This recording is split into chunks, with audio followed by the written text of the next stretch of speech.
காணலாம், அவர் பேசுவதை எங்கே கேட்கலாம், இயேசுவை நாம் எங்கே காணலாம்.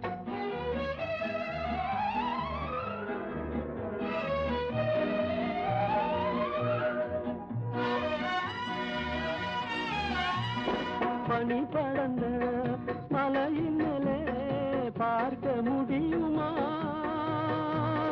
பனி படர்ந்த மலையின் மேலே பார்க்க முடியுமா, கனி நிறைந்த சோலை நடுவே காண முடியுமா, காண முடியுமா, இயேசுவை நாம் எங்கே காணலாம்.